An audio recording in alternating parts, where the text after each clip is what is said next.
Hello and welcome to Together Facing the Challenge. My name is Megan Clark. I am going to be one of the presenters for the next few sessions that we are going to meet together. So, welcome and thank you so much for being willing to sit through some of these videos and hopefully learn some new things and build upon some of your already um, experienced knowledge, whatever that means. So, um, I know that you guys have a bunch of things to do and you guys have busy schedules, but it really is appreciated that you're willing to take the time to do this. And so,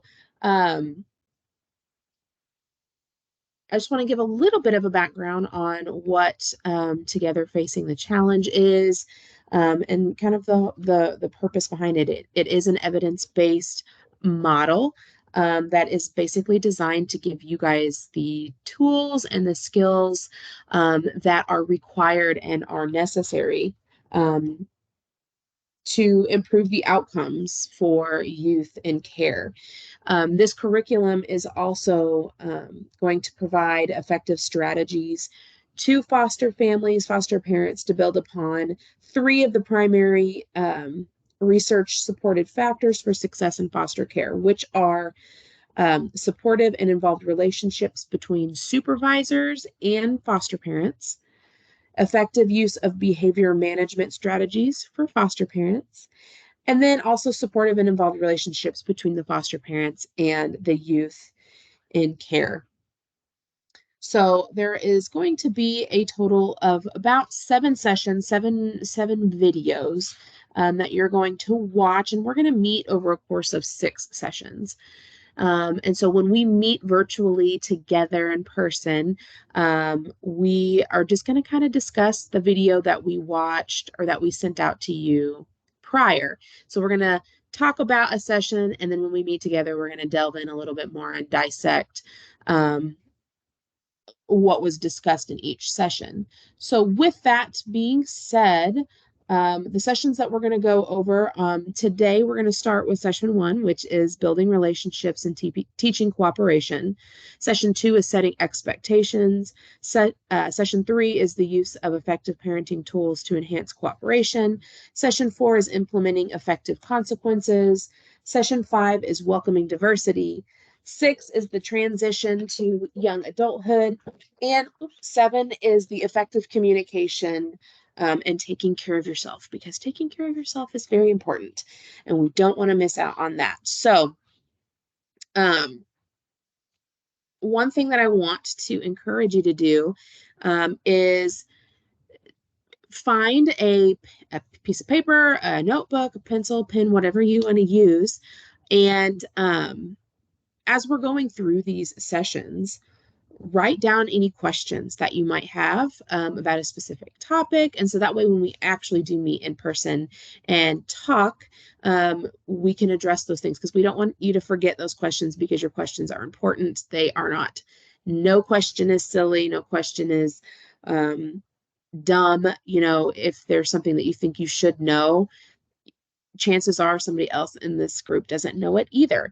And so it's just the best way that we can learn is by bouncing ideas and questions off of each other. So participation is key, so that we can actually get the most out of this training. So we also might ask you some questions that we want you to write down and that we will come back to when we meet in person again, so that we can just kind of have a solid discussion, and that way we can utilize that time effectively. So make sure I'm not missing anything on introductions here. So just really fast, the train, goodness gracious, TFTC, Together Facing the Challenge, core values are these here. There's 8 of them. Relationships are key. We value relationships and believe that youth can only thrive when there's open communication between all. That's the staff, It's parents, it's you, and them, the youth. It's a trauma-informed practice. We recognize that past trauma does affect present behavior. And so we want to approach our work with a trauma lens. Evidence-based practice, we believe that fidelity to evidence-based practice leads to equal partnership between foster parents and agency staff. It is an educational approach. We use strength-based and educational approach with youth, and we reject punitive and harmful measures. Intentional promotion of physical and emotional health. We believe successful agencies must be intentional in nurturing emotional and physical health among youth families and staff, and respect all aspects of the individual, every bit. We believe that race, ethnicity, sexual orientation, spirituality, and kinship connections must be respected. Transition into adulthood, very important. We believe that caregivers share a responsibility to teach those youth skills that are necessary to enter into independence. And then lastly, professional growth. We believe agencies can best serve youth and foster parents when there is an openness to professional growth. So,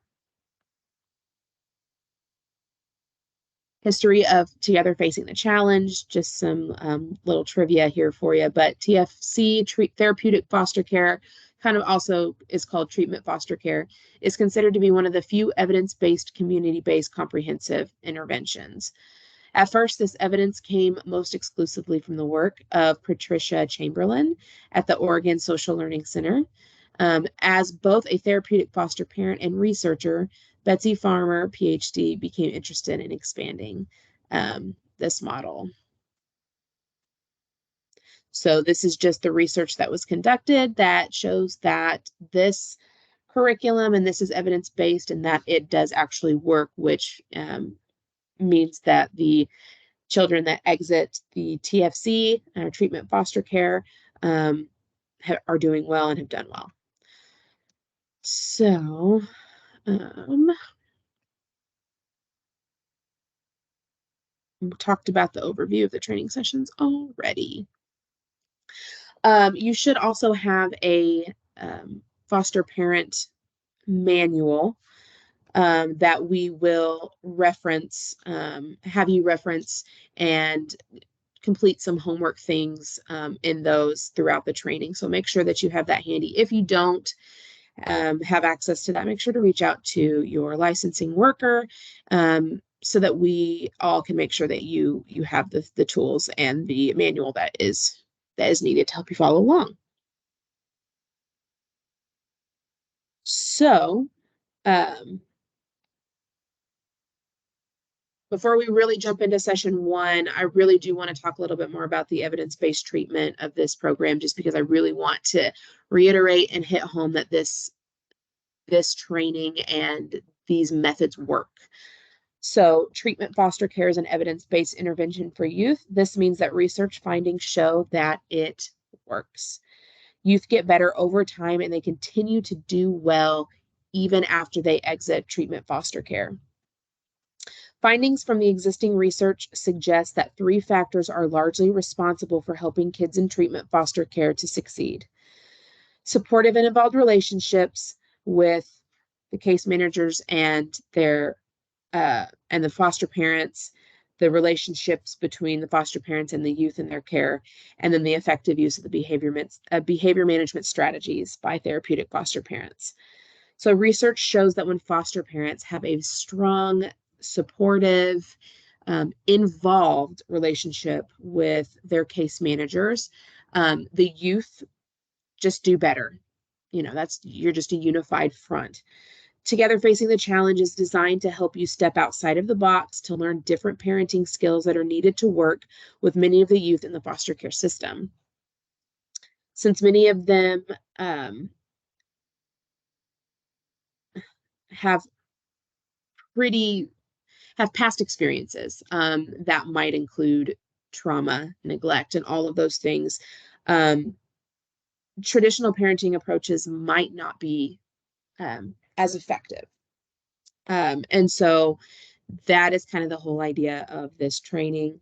And so this section of the training that we're getting ready to do focuses on the importance of establishing and maintaining relationships, because relationship is kind of the the first step and the first rung on the ladder to this program, essentially. So without further ado, let's go ahead and get started. We talked about that already. All right, so if we were meeting in person, like in the classroom, we would do this as an activity, but we're going to do it kind of as a discussion. And so I told you a little bit earlier to get out a pencil and some paper. And so I want you to answer some of these questions that I'm going to ask you. I'm going to ask them. You can pause this video and write them down. But I do want us to come back to this when we meet in person for the first time.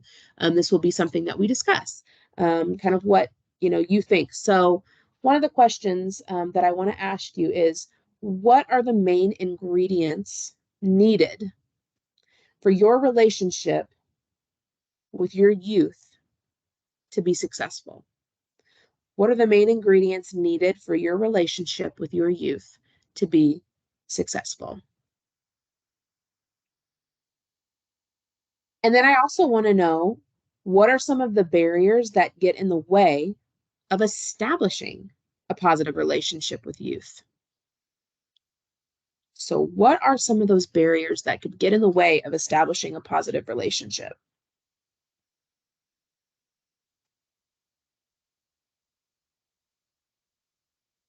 And then just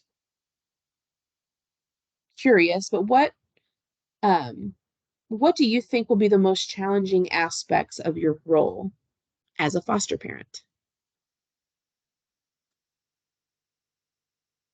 So, like I said, if you need time to write these out and think about them, pause this video. But I do want you to come prepared to our discussion when we meet to kind of just talk about these things. The reason I ask these questions is because the relationship between case managers and foster parents is an essential part of establishing a working partnership between the agency and the foster parents of the to help the youth succeed. Equally important is the relationship developed between foster parents and the youth in their care. So, relationships and building those relationships across the board with the team, with the youth, with the agency, with the case manager is that first rung in the ladder that's going to help the youth ultimately succeed.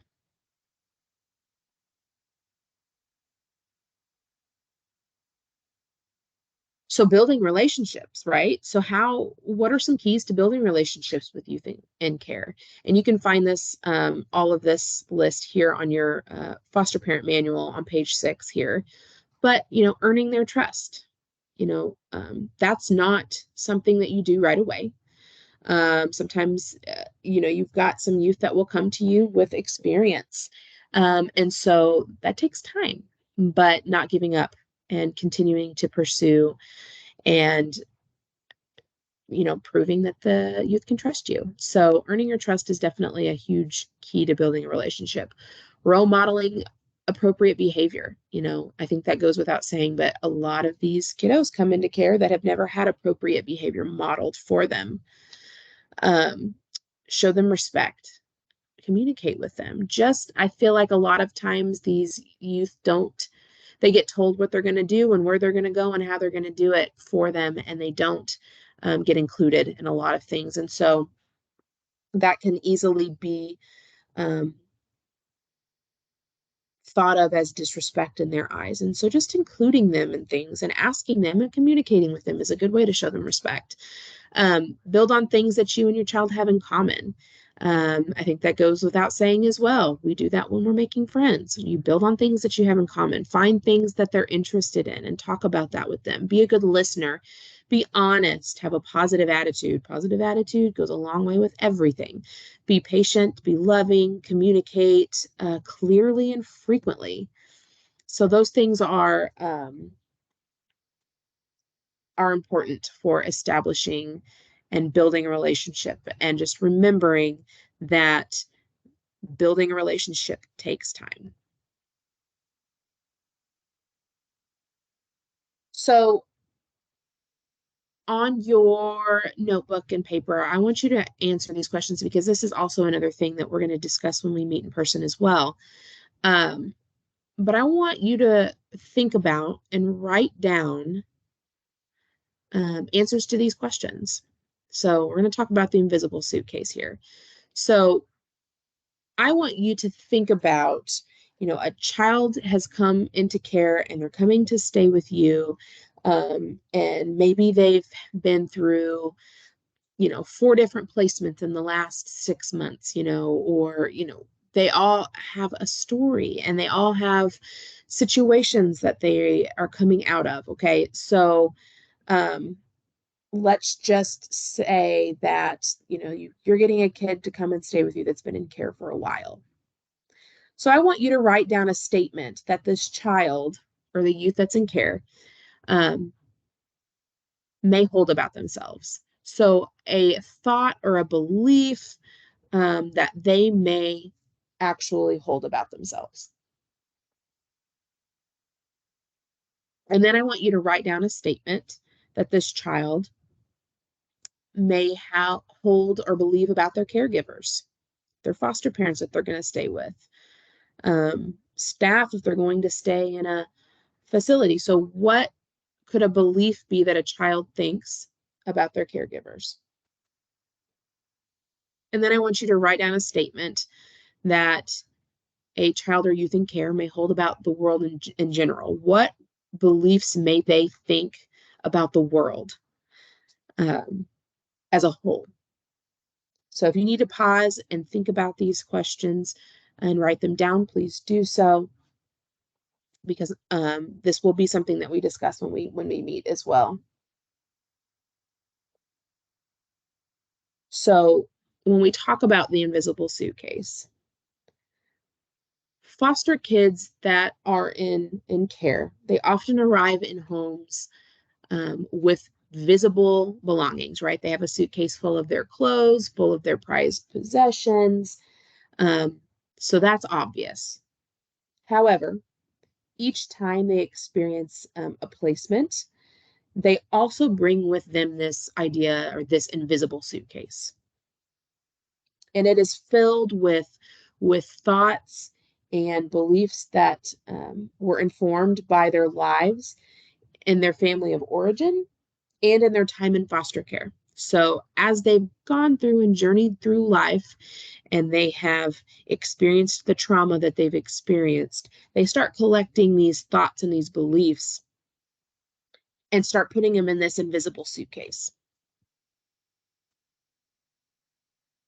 The contents of this invisible suitcase is not usually shared in words. So they're not going to come up to you and say, hey, I believe the world is an evil place.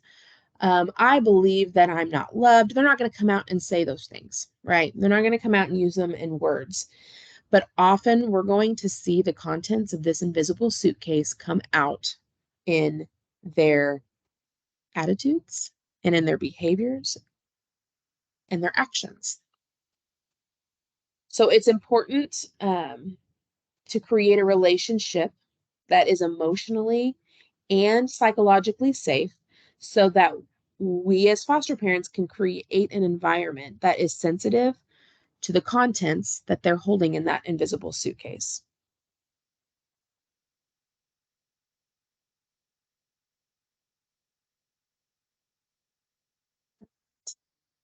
So when we understand the contents of our youth's invisible suitcase, it's critical to understanding children in care and helping them to overcome the effects of trauma. So looking back to, what you wrote down on your piece of paper about the statements that they believe about themselves, their caregivers, and the world, just understand that those might actually be the kinds of thinking that is in their minds when they come to you or when they come and stay with you. And those things and those thoughts and those beliefs could be what is driving their feelings and their behaviors. So, how do we help a youth repack that suitcase. And so when I say repack, how do we help them to kind of shift their worldview? You know, we develop our worldview based on experiences, right? And when we have the same experiences, we start to believe things, as fact. Um, and so if they were always exposed to violence in the home or, constant neglect, they're going to believe that adults don't care for kids. They only care about themselves. They're going to start to make their own assumptions um, to what they believe is true because it's based on experience. So it is our job. How do we help them to reshape that? How do we get them to believe that those beliefs and those thoughts aren't true? What you experienced is not normal. How do we help them to repack their suitcase and shift their beliefs, right? So, some things that come to mind for me is continually protecting them from harm. And when we continually protect them from harm, time and time again, um, they can hopefully start to believe that the world can be a safe place. They come home to a home that um, there is a roof over their head. They have clean sheets. They have clean clothes. They have food in the refrigerator. They don't have people coming in and out of the house. Um, and they don't have to worry about, having to do, whatever. But when we continually provide a safe place for them, they can hopefully start to realize, okay, well, maybe the world can be a safe place. Or when we nurture children's strengths and we respond to their needs, children can hopefully get to a place where they feel capable. When we address their strengths and we applaud their strengths and we hey, they're really good cooks, let them come help us with dinner. They can start to feel a sense of capability, that they are valued, that they are loved. And so those are some things that come to my mind. But what do you think? What are some ways that you could start to repack a child in care's suitcase? Um, write those things down and we'll discuss that. I am curious to know what are some ways that um, you could help out a child shift their worldview a little bit. So children and youth in care frequently reenact patterns or relationships from their past in their present interactions with their caregivers. They get your attention while keeping you at a safe distance, physical distance, emotional distance, to prove that the negative beliefs that they hold about themselves that are inside that invisible suitcase are accurate. So, they might come in with the thought that they are incapable of being loved. That might be an inaccurate thought that they're holding in their suitcase. So when they start to get a little bit close to you or feel like they're getting close to you, they might sabotage because they need that statement to be true. I'm incapable of being loved, so I'm just going to be disappointed, so I'm going to sabotage this. So don't be surprised when you start seeing that those types of behaviors come out after that. It is often used as a vehicle to vent their frustrations, anger, and anxiety, and it's a means of protecting themselves. It's a survival skill, and these survival skills have often worked for them very well in the past in other settings. So it is very important for foster parents not to buy into those negative beliefs. So if they start self-sabotaging, understand that's what they're doing. Love them harder. Um, it's very important for our foster parents not to react in anger or in the heat of the moment. It's very easy to do that, but just remember, this is a vehicle for them to vent their frustrations. And it's very important for us not to take the child's behavior at face value. Understand, hey, okay, there is some sort of underlying behavior, and trying to figure out what that is. And it's very important for us not to take it personally. Often we're the punching bag, we're the closest person, we just happen to be there, and we happen to be the recipient of that negative behavior, but don't take it personally.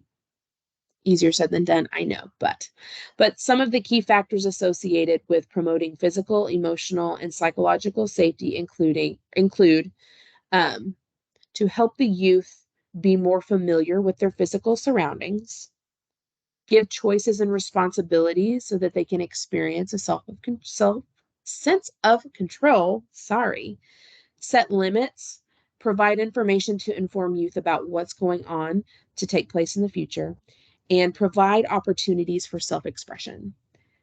We want to help them also maintain a sense of connection and continuity with their culture and their past.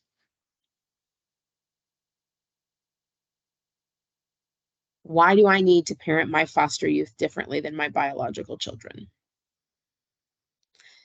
So many of you, have probably raised your own children or have experience raising children. So therefore, you may want to try and apply strategies that worked with your own children to the youth in care. However, these strategies, they might have been effective with your children. They may not be as effective with youth in care. So that's just something to remember. And this is partially, and a lot has to do with their past experiences of being in foster care and where they came from in their family of origin. Inconsistent parenting, maybe that's what they've experienced. Maybe they've experienced abuse, they've experienced neglect, multiple previous placements, just constantly moving and not staying in one place for very long. So their past experiences and their long-standing nature of their behavior problems, this is what they're coming in with.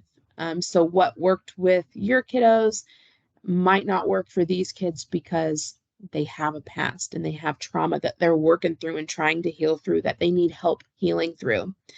So in our work with foster parents, one of the most frequently reported difficulties that foster parents would say is that they have a hard time getting the kids to listen, to cooperate, and to follow house rules. Many foster parents wonder why the strategies that were effective with their biological children are not effective with their foster youth. This is a question that participants frequently ask as they take on this new role as a foster parent. So it's natural assumption on your part to think that the techniques that you used with your own kids will work with your kids in care. However, your own kids grew up probably in a caring and in a functional family, and had a forward moving direction. You had goals, you had things that you were working toward. Many of the youth that will come to you have not had that background.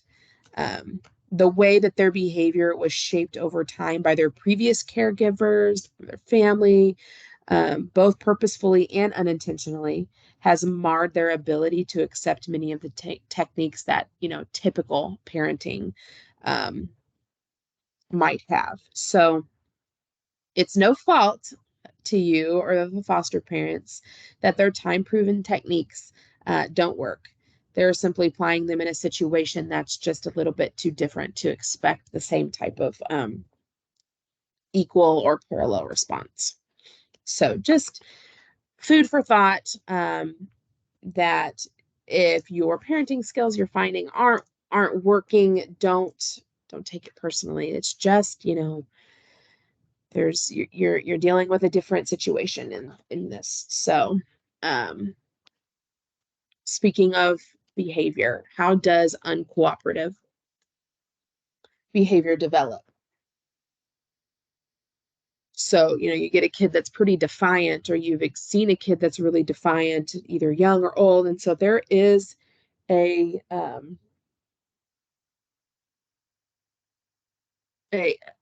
linear path to this. Sorry, excuse me. There's a linear path to all of this that has been tested and proven here. So Some children learn to exhibit increasingly delinquent and antisocial behaviors from preschool years to early at adulthood, um, based on the reactions and responses to their external world. The development of these behaviors is somewhat predictable. And if we don't interrupt this progression or this linear progression, um, youth are going to become increasingly more likely to engage in illegal and even violent behavior when they're older. One surefire way to keep a child on the path to antisocial behavior is to give in to their demands. So one surefire way to get there is to give in to all of their demands. In fact, giving in only periodically actually increases the likelihood that the youth will demonstrate delinquent behavior more frequently. So I want you to think back to a time when you've seen a child in the grocery store and they're throwing the biggest tantrum.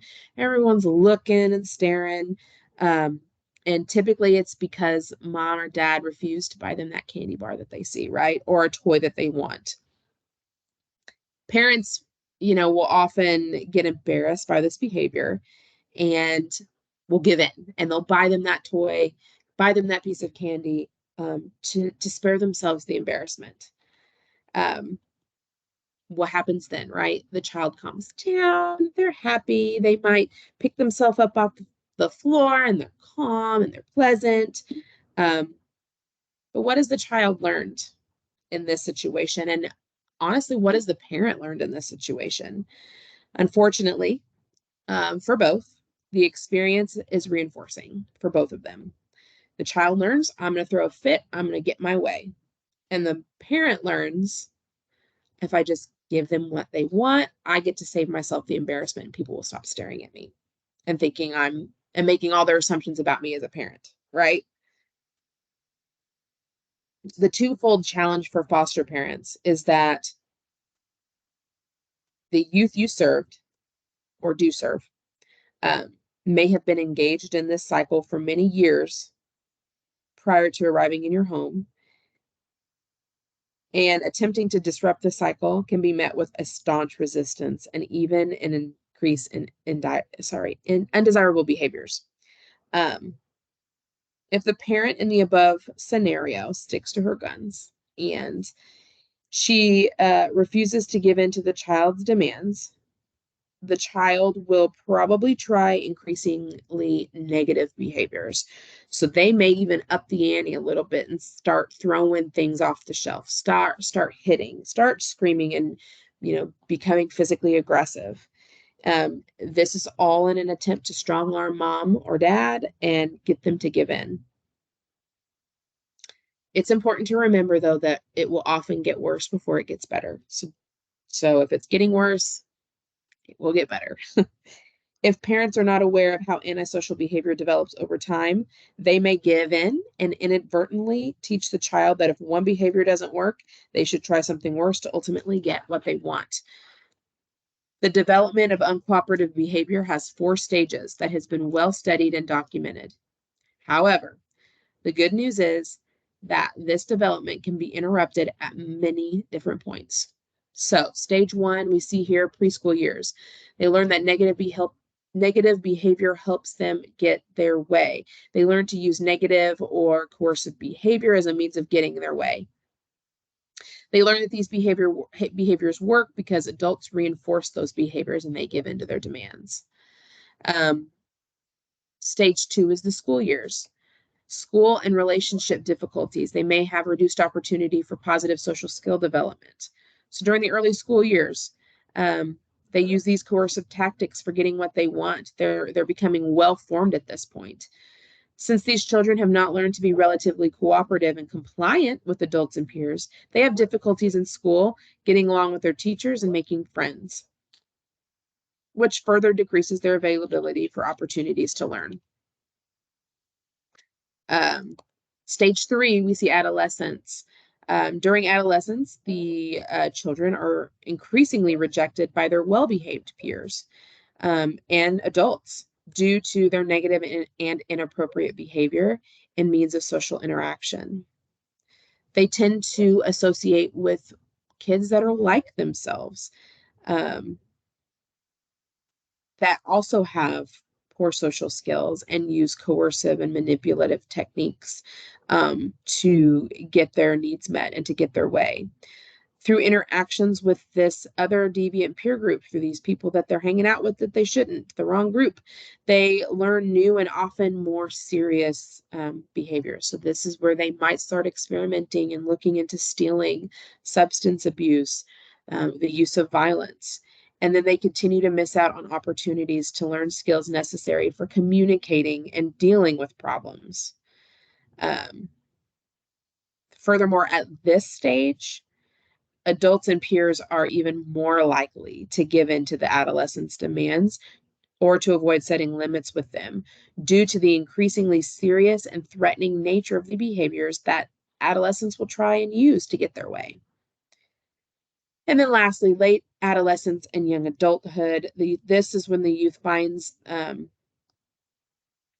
it difficult to manage many of the challenges faced in making the transition into independent living, because they're lacking the necessary skills to meet the demands, like having a hard time seeking appropriate employment, dating. So as a result, the youth continues to rely on that deviant and antisocial behavior. But now that they are in this late adult or late adolescence and young adulthood, there are fewer controls in place. So a lot of them at this point are kind of living on their own. And they don't have a lot of overhead, and no one's really watching everything they're doing or telling them what they can and can't do. And this is where you're going to more than likely see a youth engage in illegal and violent behavior at this point. So fortunately, there are many ways that we can cease this progression and get a troubled youth on a path leading to more positive outcomes. Many studies show that good supervision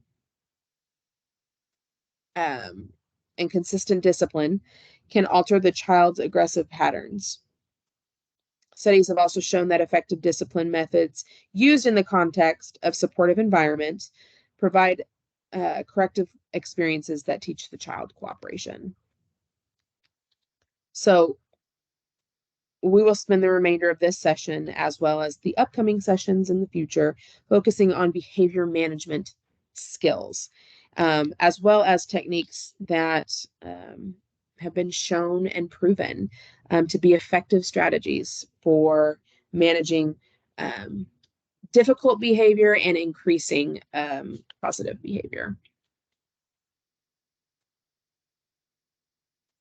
First things first. So the social learning theory, ABC, antecedent, behavior, and consequence. So this theory suggests that we learn how to behave from our social interactions, and we also learn how to behave from our environment. So behavior takes place in context with what happens before and then what happens after. So the idea behind the social learning theory is that our behavior is influenced by these things.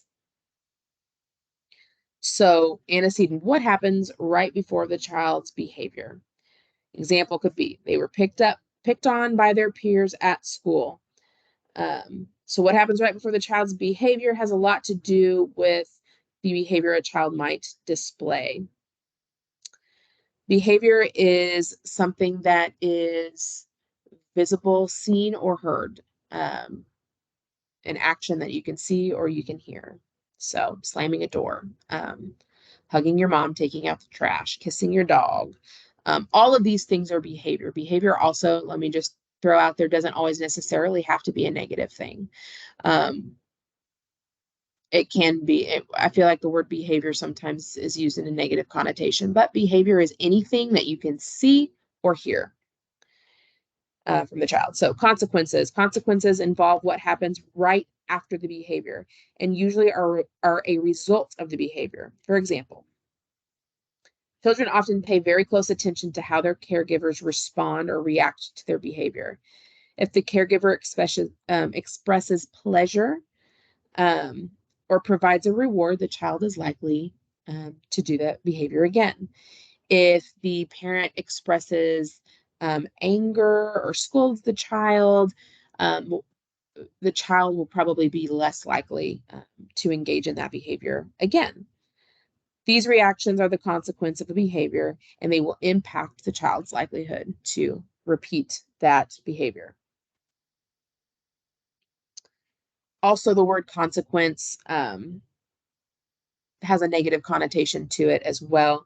A consequence, just remember, is simply what happens after a behavior, and that can be positive and that can also be negative. So don't forget that consequence doesn't necessarily mean a bad thing.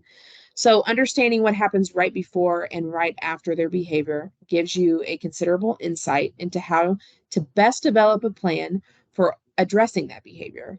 It will make your plan more likely to succeed. The best formulated plans are those that are based on awareness of the context surrounding that behavior, and understanding of the specifics of the behavior and consideration for what might be going on, like under the surface. Often we only focus on our ability to manipulate the consequences of a behavior, either through rewards or punishment. However, we also have a lot of ability to impact future behavior by influencing the antecedents through scheduling, through distraction, engagement of positive activities, warning ahead of time about a potentially difficult situation.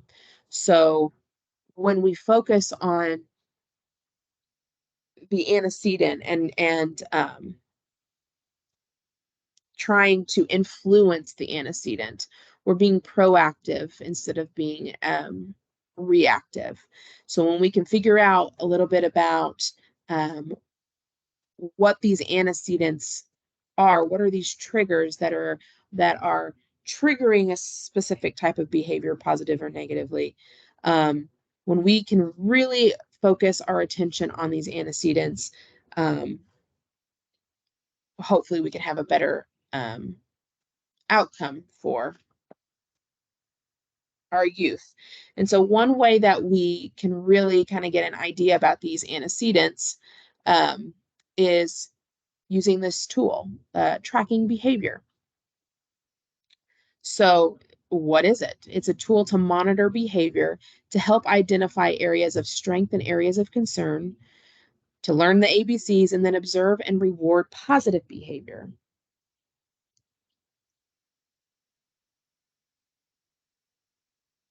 So it is a mechanism by which one can observe behavior and learn the information that's necessary to fix the problem, um,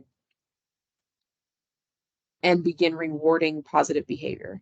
So tracking is not a means to be used as a punishment. It is meant to it's meant to provide you with the information that's necessary to really kind of get a little bit below the surface to understand, okay, why is this behavior manifesting? How did it manifest? What's contributing to it? So what are the ingredients that are contributing to this behavior? It's not meant to spy on the youth. That's not the point. It is a means of collecting those ingredients to understand, okay, so why did this result in a blow up? And I do also think it's important to recognize positive behavior too. Like tracking positive behavior is just as important as tracking negative behavior. We're going to watch a video here coming up, but there's a point in the video where she mentions, like, we as humans are kind of innate to think about the negative situation. We're always focusing on the negative, and we fixate um, on the negative. And we could have one bad thing happen to us and we would come home and say our entire day was awful. But yet we could have had, many other little good things happen. But one thing completely ruins our day because we fixate on that negativity. And so that often we do that with our kids too.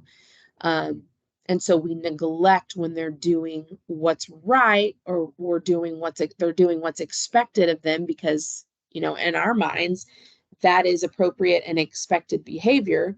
This is how you ought to act. That tends to get swept under the rug, and we miss an opportunity to really praise them for um, doing the right thing. And sometimes I think we as adults too need that. We need to be affirmed in um, some of the decisions and things that we do. So um, it's important to track the good behavior as well as the negative. So this tool can be used either way. So what do we need to know about behaviors? Remember, behaviors are those things that are observable. These are the things that you're able to see and you're able to hear. And then we need to determine the problematic behavior and then its opposite behavior. And then we want to notice the frequency, the duration, the intensity, and the setting, right? Okay, so frequency. How often are we seeing this behavior occur, right? So are we seeing this happen every day? Are we seeing it happen every day after school? Are we seeing it after a visit? Um, Whatever that looks like, we need to know about how often it's happening. Duration, how long is this behavior lasting? How long is this tantrum lasting? Is it 5 minutes? Is it 30 minutes? Is it an hour? Um, or how long has the youth been exhibiting this behavior? So we want to see how long this is happening. Intensity, how intense is this behavior? Are we just pouting in the corner? Are we throwing things across the room? Are we stealing change from the ashtray? Or are we actually going to a jewelry store or a store and stealing things from the store? How serious and intense is this behavior? And then the setting, where does this behavior occur? In how many settings does this behavior occur? Are we seeing this only at home? Are we seeing this in school? Are we seeing this in a specific place only? Are we seeing it across the board? It's important to kind of know, where is this happening the most too. So tracking involves the following steps. Like we said, we want to pick the problem behavior, identify a behavior that you would like to work on, and make sure that you pick a behavior and not an attribute or feeling. Um, so we want to say something like, such and such does not clean up his room versus stop being a slob, right? So we want to pick a problem behavior and go with that. And then we want to identify the opposite behavior. What would the youth's behavior look like if that problem behavior was not occurring? So such and such doesn't clean up their room. The opposite positive behavior would probably be, such and such keeps his room clean, and makes his bed when he gets up in the morning and keeps his toys and things picked up. What is the behavior that you want to see? That is the opposite positive behavior. And then pick a time. We want to set aside about an hour each day for at least 3 days to monitor the youth's behavior. Make it a time when he or she is active and likely to exhibit the problem behavior. And then we want to track that behavior. Carefully monitor the youth's behavior during this time and see how many times we see the problem behavior occur. Then we want to be sure to track the times when the appropriate, the good behavior, the behavior that you want to see is taking place. Pay particular attention to what happens right before and right after the behavior. So we want to pay attention to what happens right before the problem behavior and right after the problem behavior. And then we also want to see what's happening right before the positive behavior and what happens right after the positive behavior. So the idea of tracking behavior is to gain that information, gain those ingredients about the specifics of a given behavior, um, to learn about the context of the behavior. So we want to collect all of those things so that we can really get an idea of what's happening under the surface.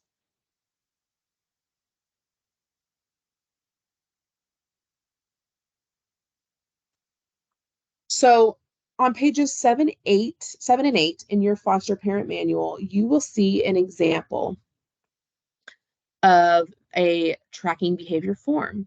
And then we're going to watch a video about a mother as she's trying to better understand her son, Trevor.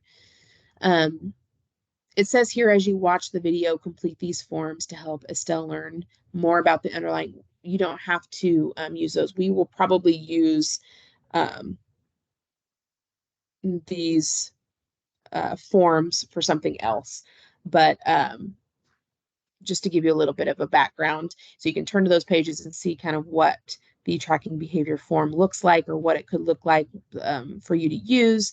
And then we're going to watch this video of Estelle using a similar form here. So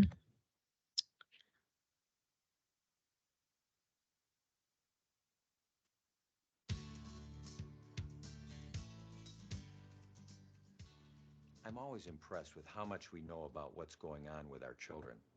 But sometimes we're just too close to a problem to see it clearly. What can you do when this happens? Well, take stock of the situation first, and then find out what the facts are. Here's an easy way to get a clearer picture. It's called tracking.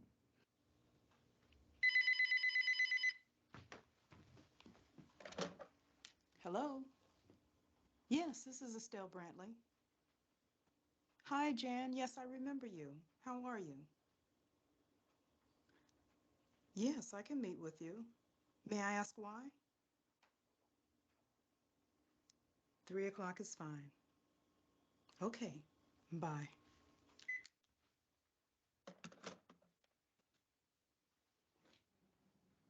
Jan.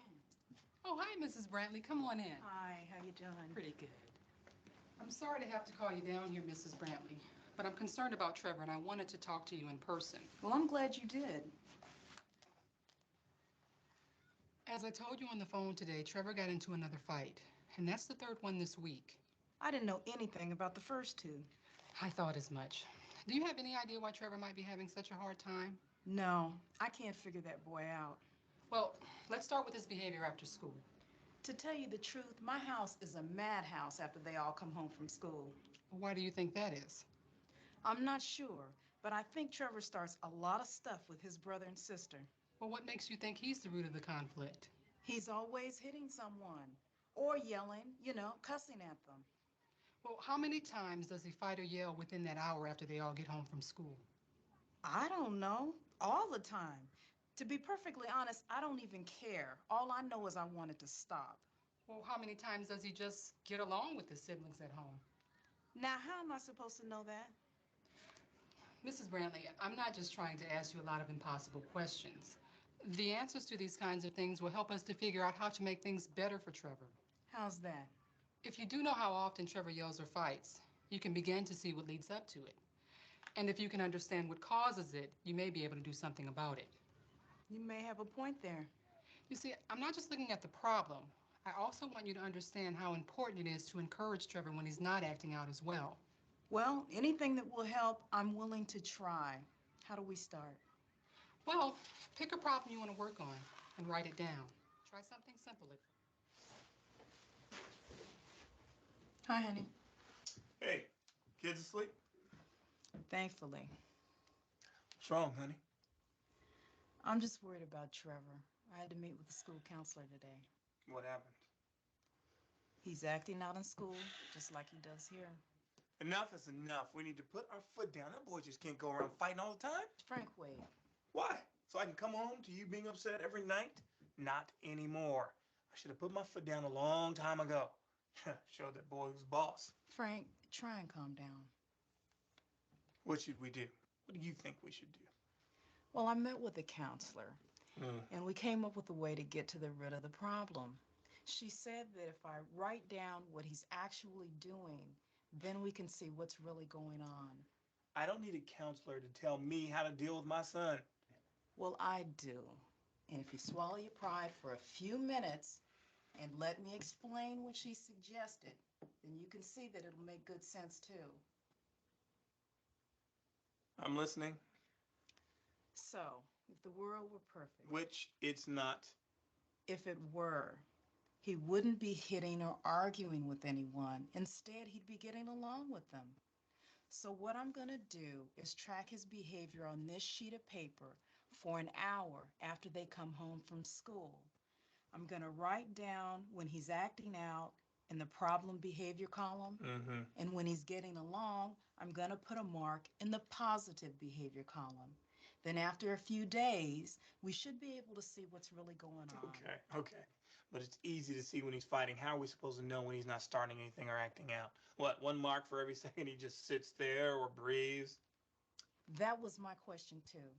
The counselor said that for every 10 minutes that goes by and there's no fighting, then we can place a mark in the positive behavior column. But you're still not sure.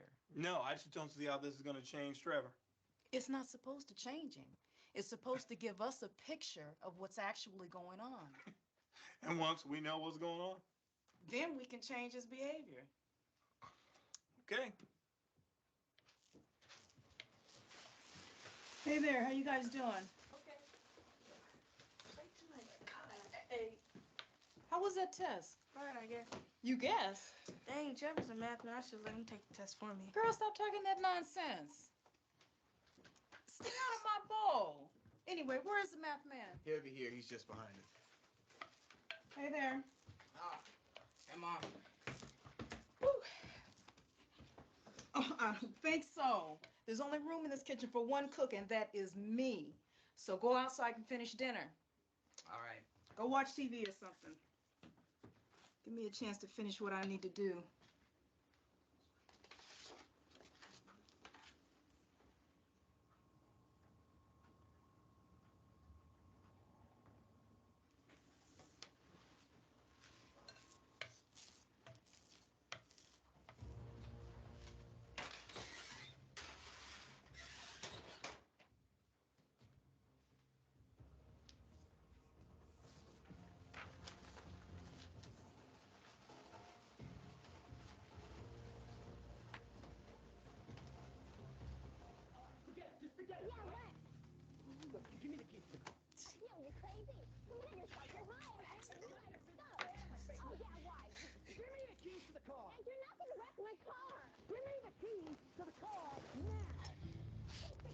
Man, if you don't move. Man, what? Stop, man. Trevor, what's going on? Steven's pushing me. Stephen, you need to stay on your side of the couch. Stop, man. Working midnight. Night was pretty normal at first.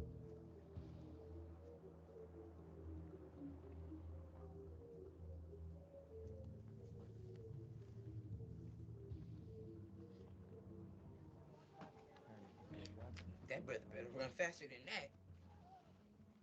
It's kind of like how we found you. That's right. That's right. That's right. You know, it's funny though. What? He was dropped at the doorstep. Shut up. You special, it's okay. Special. Oh, you know what kind of special you're talking about, right? Hey, Alicia, look what's on Fox, will you? If you're not gonna use the remote, then give it to me. You know what? You need to stop. Stop!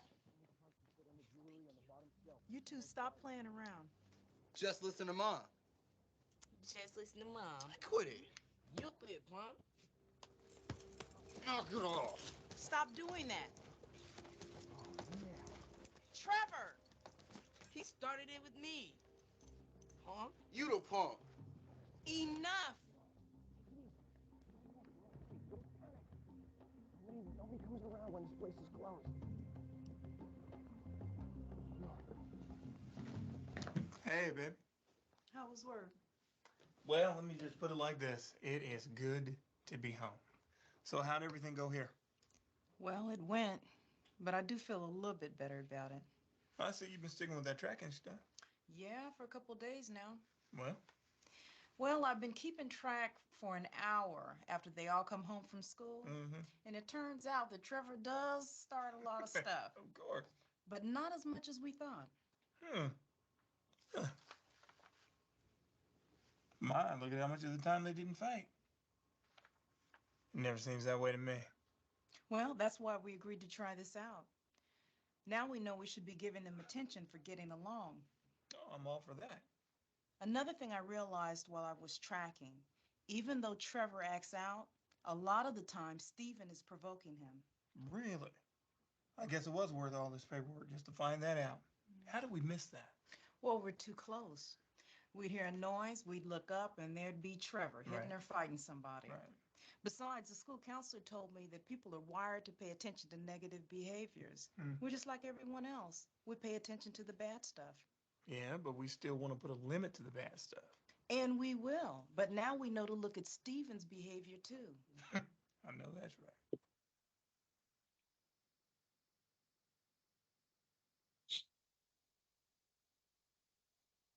So I really I I liked that video just because it kind of plays out the importance of tracking behavior and just how easy it is to do that. So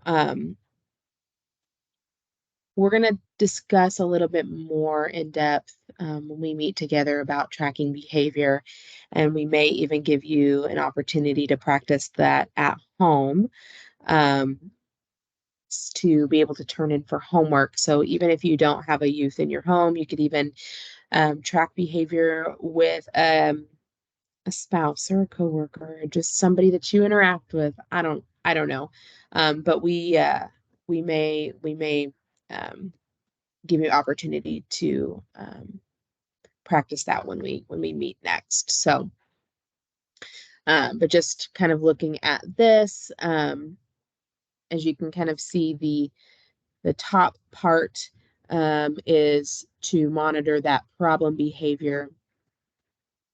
And then this down here is the positive, being able to monitor a positive behavior.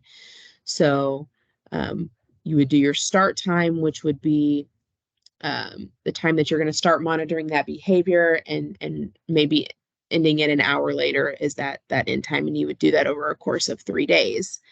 And then the antecedent, you would write down what is that thing that happened right before the problem behavior occurred. So you would write what that problem behavior is. You'd mark when the problem behavior occurred. You would write the antecedent. What were they doing? What happened right before that happened? And then in the consequence box, you would write what happened directly after that problem behavior occurred. Did you discipline? Was it a natural type of consequence? And then that's just kind of how you would keep track of the behavior. And the whole point of it really is to kind of get those ingredients to see what is contributing to this problem behavior. So that kind of wraps up session 1.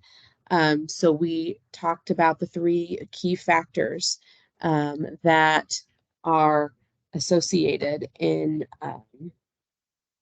success with the youth for care, which is those supportive and involved relationships, right, between the supervisors and the foster parents, and those supportive and involved relationships between the foster parents and the youth in the care, and then the effective use of behavior management strategies as well. So those are the 3 factors that are associated with success for these youth that are in care. We talked a little bit about the importance of relationships, and that building relationships. We talked about some of those keys to building relationships, because it's that first rung on the ladder. Relationships are, if we can establish a relationship first, we're going to have hopefully provide the youth with better success in the future. Then we talked a little bit about the impact of trauma on youth, the things that they carry in their invisible suitcase, the things that they believe about themselves, the false ideologies about the world and themselves and their caregivers, can really impact the way that youth, their attitudes and how they treat you and others, and how it comes out in their behavior is based on the trauma and the things that they started collecting and putting in their suitcase. We talked about the social learning theory, the ABCs. A, antecedent, B is the behavior, and C is the consequences.